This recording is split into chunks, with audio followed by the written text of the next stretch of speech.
Hello, Periscope.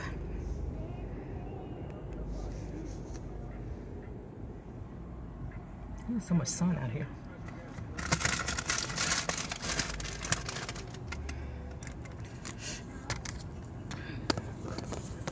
Hello, Joy ATL. I'm going to put my phone in my holder, which I forgot to do before I came on, so apologize for that.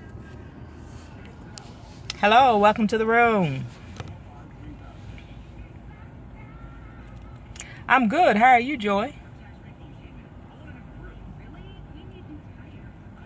How are you? Hello, hello, hello. I'm all tangled up here. How's everyone doing out there today? Maintaining. I'm glad to hear you're maintaining, so you can shift to thriving. Hello, hello, hello. So I'm gonna get right to it today. I just been out running around all day. I said, oh, let me stop, do my Periscope for my peeps. I am Delmar Johnson, president of Delmar Johnson Enterprise. I am your chief HR brain with HRbrainforhire.com. Yes, it's very hot. I've been sweating running around Memphis trying to get some business done. So thanks for being on here. I'm going to make this quick. Again, coming from the Car Chronicles for your HR quick tip. For today, it is Friday. Happy Friday to everyone, and to my replayers, hello to you as well. If what I communicate today brings you value, please give me hearts. I believe your hearts still count, as well as share with your audience as well. Yes, it is a Friday. It's been a long couple of weeks for me on this end, most definitely, but I am showing up. So today, we're going to talk real quick about don't get choked on, I hope I spelled that right too in my title. Don't get choked on having performance talk with your employees or your team members, your team of support that you have or will have in your business. A lot of times when it comes to having to have that conversation with your team, it's not always the most comfortable or the easiest conversation to have, but yet it is a necessary conversation. We've all been employees before.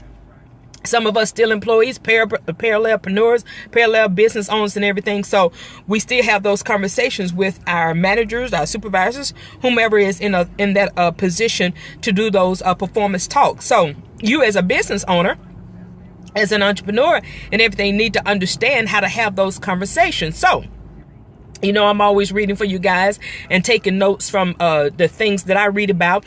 And today I want to talk real quick about the point of having a performance discussion, because everybody needs to know where they stand in the company, right? Everybody needs to know how their performance is going. You know, is it meeting expectations? Is it meeting up to standards? Exactly, Joy.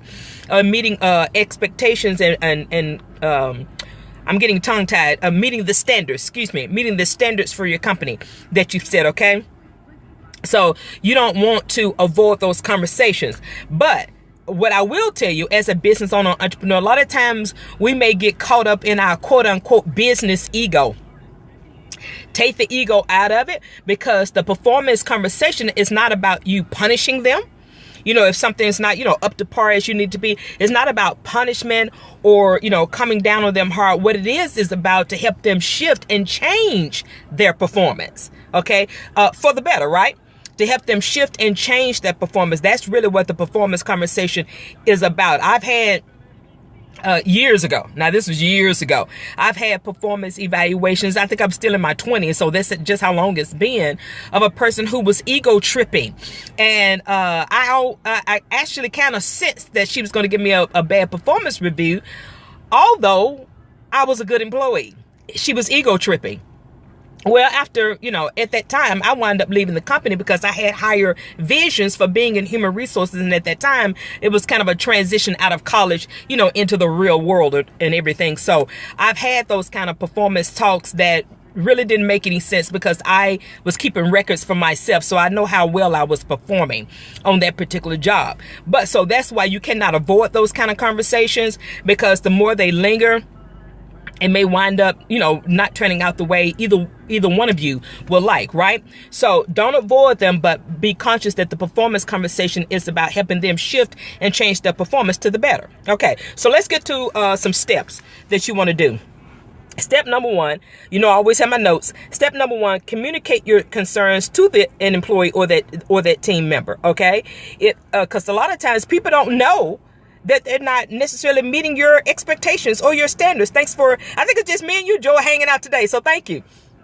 So communicate your concerns to the employee, bring it to their attention, because people are not always conscious of, their performance level. And that's just the truth. They're not always conscious of it. So that's the number one thing. Communicate your concerns to that employee or to that teammate. Yes, it's definitely cool. All right.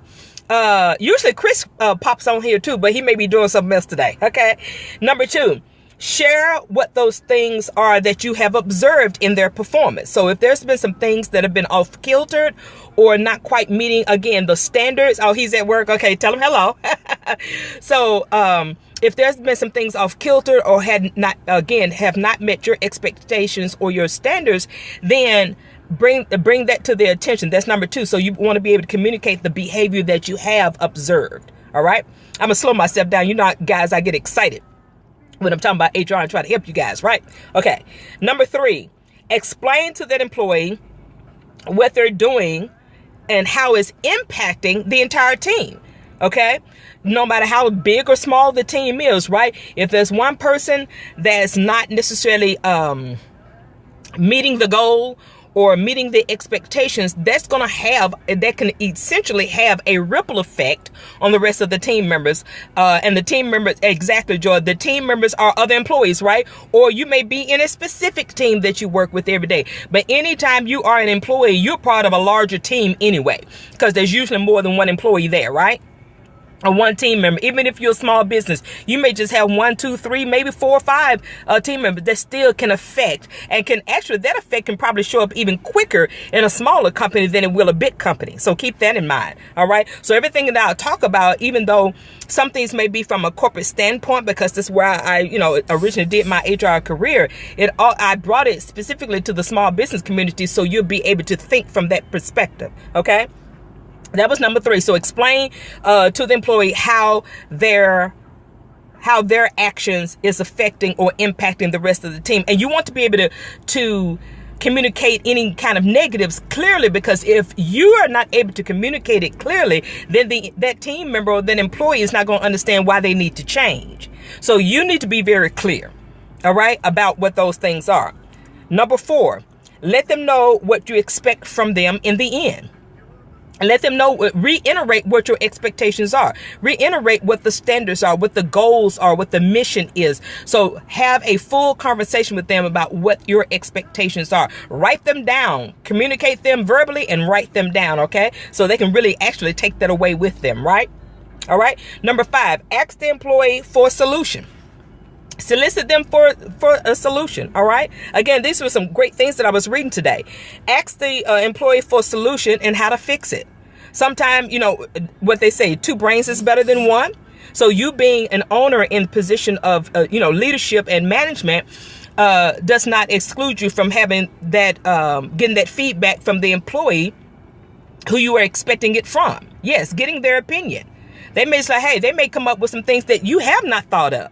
All right. Because, again, that you're in that owner position or that management position does not mean you have all the answers. Nobody has all the answers. So it doesn't matter which side of the table that you're on. But if you work together, you can come up with some solutions. All right. Some solutions that can be written down and the person can meet those expectations. All right.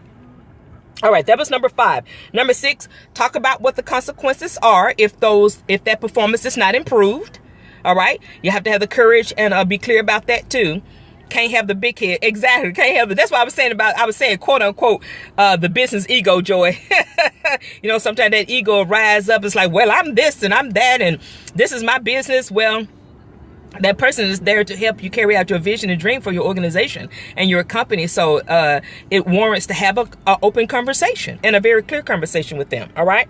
So number 6 was talk about the consequences, and actually talk about the good and the bad consequences. All right. Because consequences are not always just attached to the negative.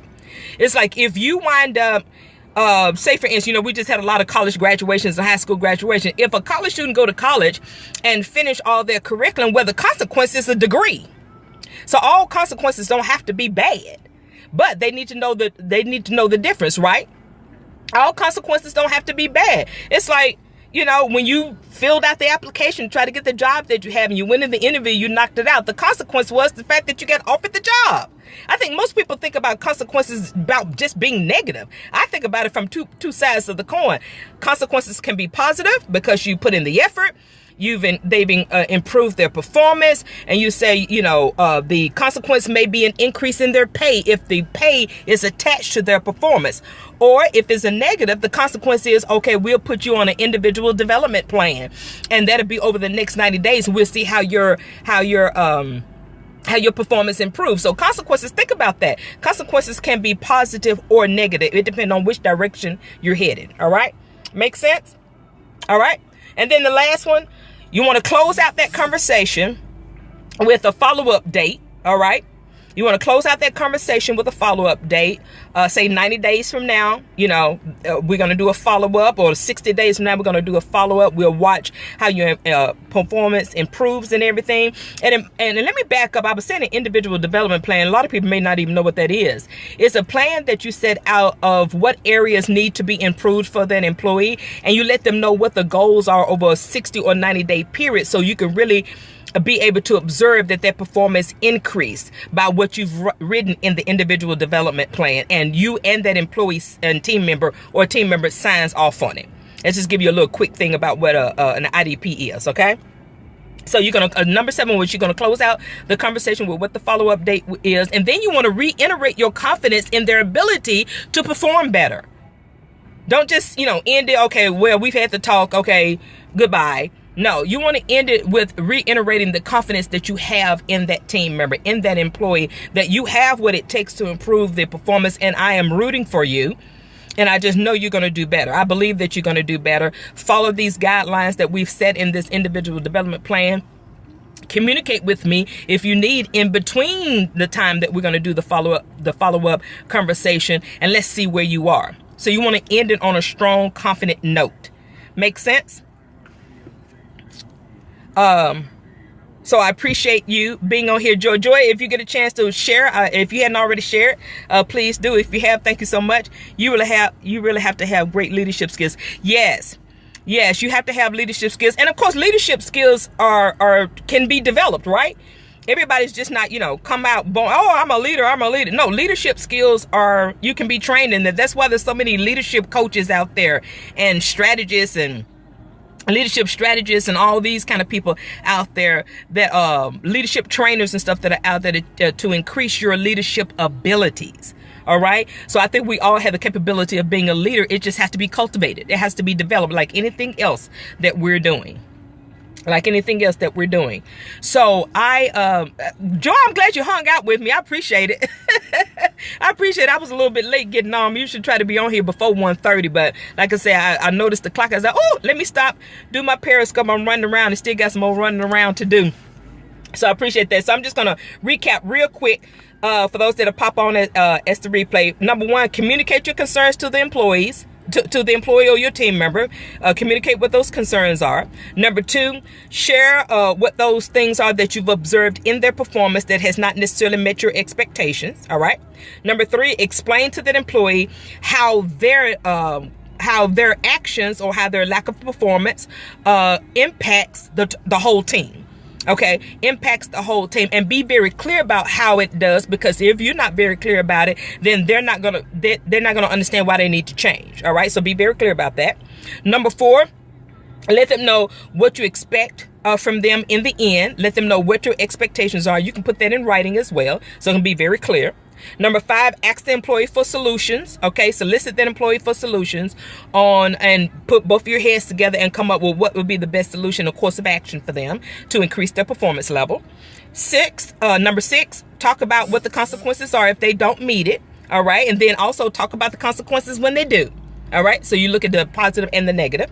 All right, and then 7, close it out preparing me when I do get a chance. Exactly. And that's why I keep talking like that, because usually our ultimate goal as business owner and entrepreneur is to grow, right, Joy? So as you grow, this already kind of be in your, in the back of your head, and you'll be able to pull it out.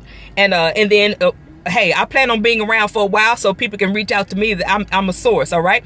I'm an HR source. So that's why I brought my corporate experience into the small business community, so we can all understand how they operate at that level, right? So I try to speak at all levels. Oh, you're so welcome, Joe. I thank you for hanging out with me today. But again, I am your chief HR brain with HRbrainforhire.com. Please reach out to me. I know my replay is going to be listening as well. Please reach out to me if you have any questions, if you have any help, if you need recruiting, if you need employee handbooks and policies created, if you need help with establishing your standard operating procedures, or SOPs as we call it with our acronym. I can help you with it and set yourself up to be in compliance and be able to build from there. All right. I'm on Twitter and Facebook at HR Brain for Hire. I always make it very easy for you guys to reach out to me. I will be announcing my HR for Dummies webinar series soon, so be looking out for that. I will be on Periscope and Facebook Live to announce that. I hope you will support me in that, and hope you will come and learn a few things in the third quarter, and that's when I'm going to be launching it. So I'll be putting that out real soon. So thank you again, Joy, for joining me. And for those of you who may be joining me from the website and I just can't see, I thank you as well. Again, I am Delmar Johnson, your chief HR brain with HRbrainforhire.com. Have an awesome, awesome weekend. And I will see you on Monday. How about that? See you later, guys. Bye-bye. You're welcome, Joy.